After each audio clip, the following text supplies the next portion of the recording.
The girl on Route 17. Some roads feel wrong the moment you turn onto them. In 1994, a stretch of Route 17 in upstate New York became one of those roads. This is the story of what happened there. A story pieced together from whispers, police reports, and one terrified driver's account. Stick around until the end because the truth might still be out there. If you've ever seen something on a lonely road you can't explain, drop it in the comments and subscribe for more chilling tales.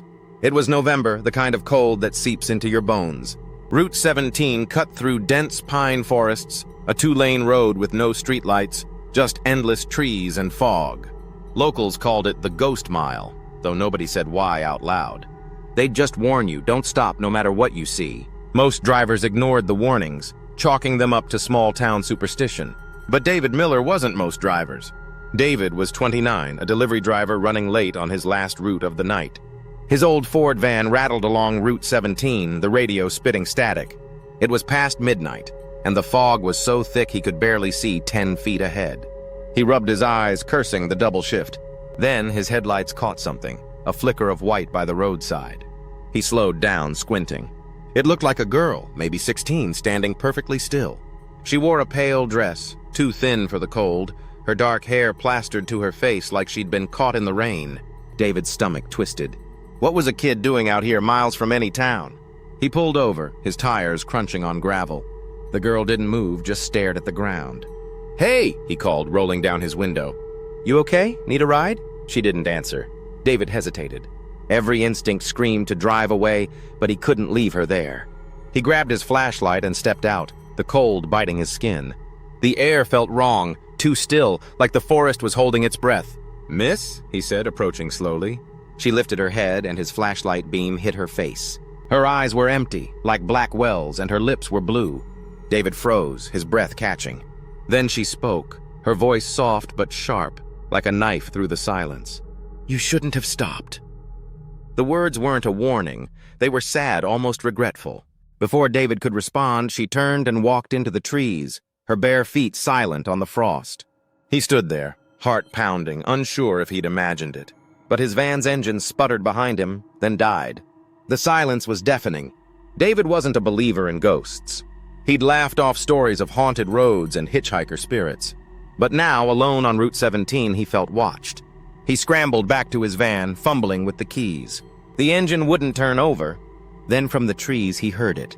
A faint hum, like a lullaby, but twisted, wrong. He shone his flashlight into the woods. Nothing. Just darkness and that hum growing louder. Panic set in. David slammed the dashboard, muttering prayers he hadn't said since childhood. Finally, the engine roared to life. He floored it, the van lurching forward. In his rearview mirror, he saw her, the girl standing in the middle of the road, exactly where he'd stopped. She wasn't chasing him. She was just watching, her head tilted, her empty eyes locked on his. He didn't look back again. David made it to the next town, shaking so badly he could barely speak. At a 24-hour diner, he told the waitress everything, expecting her to laugh. Instead, she went pale and slid him a coffee on the house. "You're not the first," she said quietly. She told him about Route 17, about drivers seeing a girl in white since the 1970s. Some said she was a runaway who died in a crash, her body never found. Others swore she was something older, tied to the land itself. Either way, those who stopped for her never felt right again. David quit his job the next day. He moved south, far from Route 17, but he couldn't shake her face. He kept his flashlight from that night, its lens cracked, though he didn't remember dropping it. Years later, he heard rumors. Truckers still saw her, always at the same bend in the road, always saying the same thing. In 2012, a local paper ran a story about Route 17, citing dozens of sightings. Police logs mentioned unexplained disturbances, but no arrests, no answers. Here's the part that'll haunt you. In 2023, a hiker found something off Route 17 half buried in the woods. A small, tattered shoe, white, like one a girl might wear with a dress. It was caked in dirt, but the leather was oddly pristine, like it hadn't aged. The police couldn't trace it, and the story faded from the news. But one detail stuck. The hiker said, as he found the shoe, he heard a hum, like a lullaby coming from nowhere. Was she a lost soul, warning drivers to keep moving? Or was she something else, luring them to stop? Nobody knows, but Route 17 is quieter now. Locals avoid it after dark, and truckers take the long way around. If you've ever driven that road or one like it, tell me in the comments, what did you see?